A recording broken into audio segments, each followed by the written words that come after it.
त्यही बडोजनले लाग्नुपर्छ समथिङ चाहिँ 60 किलोमिटर जग्गा। धारा हेरौँ न यस्तो बवाल छ नि होइन मस्त तरिकाले पानीलाई धारा यस्तो बवाल डिजाइनको बनाएको क्या माक्र यार यति ठुलो पायो धारा खारो मुखी होइन यस्तो बवाल छ यार आम्बो चिसो चिसो पानी होइन मजाको के यस्तो ठाउँमा पनि बवाल हुँदैछ माक्र।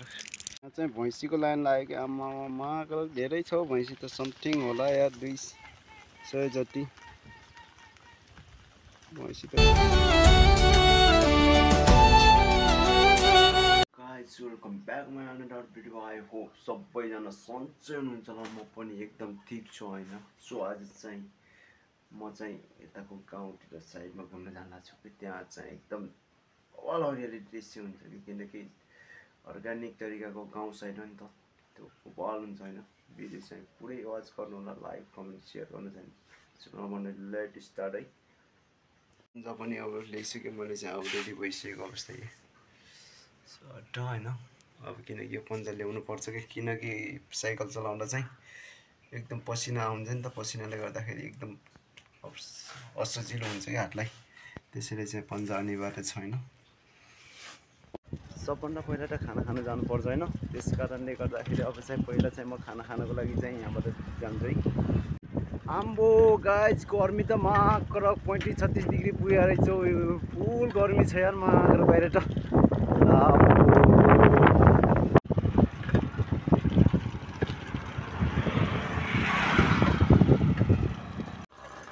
रोड चाहिँ बबाल बनाएर चाहिँ आजभोलि अस्ति फेला चाहिँ पुरा खड्डा खड्डा थियो कि यो बाटो आजभोलि चाहिँ बबाल बनाएर चाहिँ मात्र रोड त एक नम्बर चिप्लेटी खेल्ने बाटो बनाएको छ यार।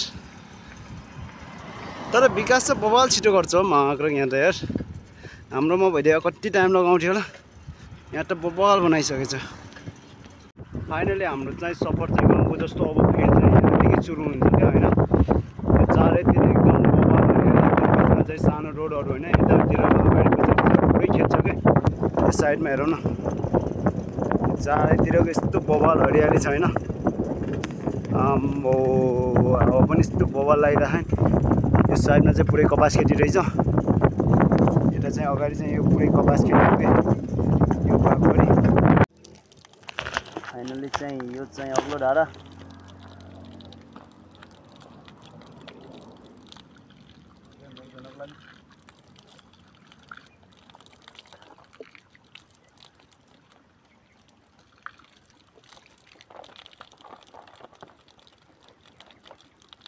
बवाल रहेछ नि हो धारा त आम्बो यति ठुलो धारा मात्र पानी टक्लाएर मस्तको डिसे भयो धारा हेरौँ न यस्तो बवाल छ नि होइन मस्त तरिकाले पानीलाई धारा यस्तो बवाल डिजाइनको बनाएको क्या मात्र यार यति ठुलो पायो धारा खारो मुखी होइन यस्तो बवाल छ यार आम्बो चिसो चिसो पानी होइन मजाको के यस्तो ठाउँमा पनि बवाल हुँदैछ मात्र। यहाँ चाहिँ भैँसीको लाइन लाग्यो कि आमा मात्र धेरै छ भैँसी त समथिङ होला यार 200 जति भैँसी त कम त धेरै छ र आम्बो यति धेरै छ क्या भैँसी अब खुल्ला चौर होइन यताउता बवाल छ बिचमा भैँसी बवाल।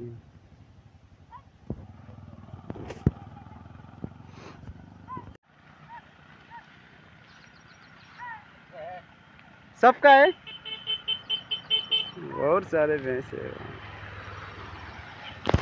यति धेरै छ अगाडि पनि यति धेरै छ आउँदैछ आम्बो भैँसीको लाइन लाग्यो यार रोडभरि पुरै ठाउँमै परसम्म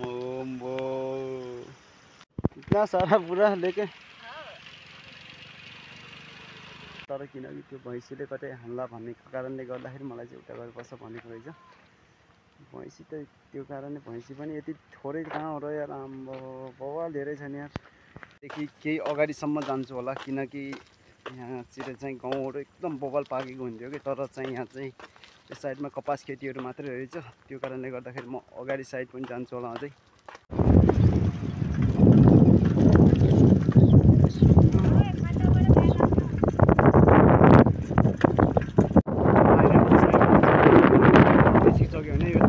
रोड त्यो आजसम्म जान्छ तर साइकलमा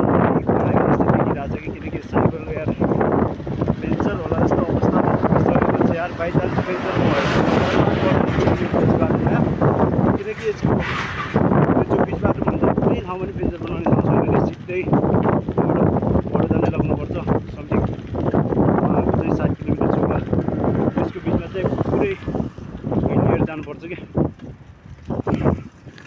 यता अगाडि हेरौँ न, यस्तो बब्बाल भएको छ नि त अगाडिको त मकरक आम्बो भने जस्तो ठाउँमा चाहिँ आयो है फाइनली। यहाँ चाहिँ यस्तो बबालले गाउँ पाएको छ नि आजभोलि। हाम्रोतिर चाहिँ पाक्नलाई अझै टाइम छ नि, तर यहाँ चाहिँ एकदम पहेँलो पुरै भइसक्यो। अब केही समयमा काट्ने अवस्था हुन लागिसक्यो। यस्तो बबाल भएको छैन आम्बा, तर बबाल भएछ एक नाचको यार।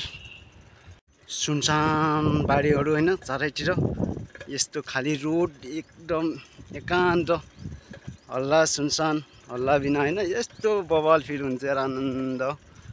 उहाँको पछाडि हेर्नु केही छैन, सिम्पल एक्लै हो कि पुरै पछाडि चाहिँ बवाल मजा यार। यो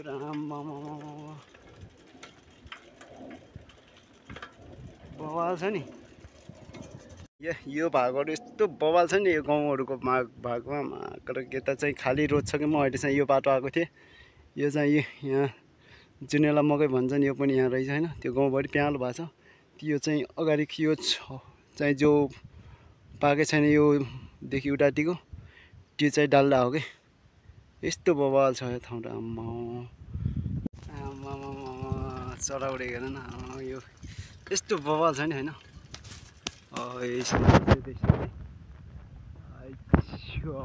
यस्तो भयो नेचर यो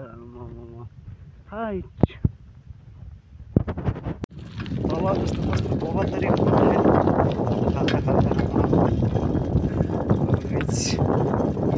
बवाल छ। भैँसीले होला सायद जस्तो लाग्छ।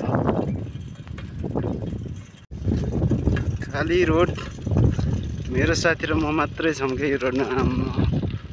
सुनसान यो सुनसान बाटोमा चाहिँ म र मेरो साथी मात्रै छौँ होइन। बाइचान्स यतिखेरको अवस्थामा मेरो साथीलाई केही भइहाल्यो भनेपछि 4 घन्टा चाहिँ मेरो साथीलाई बोकेर हिँड्नुपर्ने अवस्था देखिएको छ कि। किनकि यस आसपासमा केही छँदै छैन, चारैतिर यो जङ्गल बाहेक, जङ्गल बाहेक केही छैन। चाहिँ मयूर छ कि आमा सानो देखिँदैछ हल्का, छिरो भित्रै।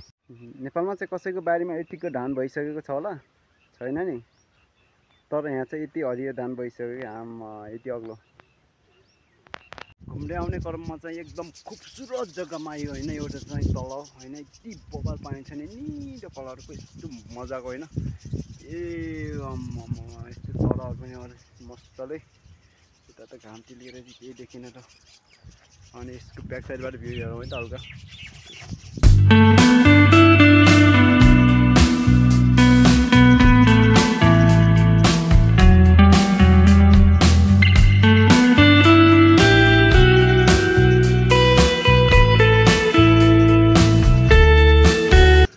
साइडको भ्यू हेर न, घाम चाहिँ अब लास्ट पुगिसक्यो खायो नि त।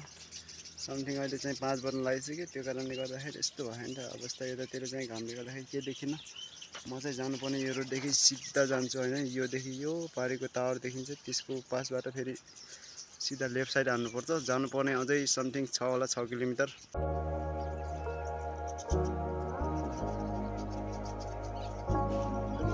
अहिले चाहिँ मौसम एकदम साफ भएको थियो होइन। घाम यहाँ चाहिँ घामले हल्का पर डाउन भइसकेको छ कि।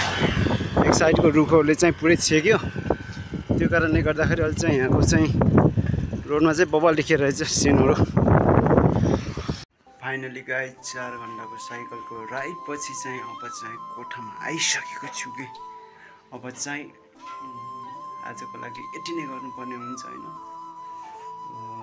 भिडियो चाहिँ पुरै हेर्नु होला। लाइक कमेन्ट एन्ड सेयर चाहिँ गर्न नबिर्सिनु है भन्दै आजको भिडियो यति नै गरौँ लास्टमा। By by.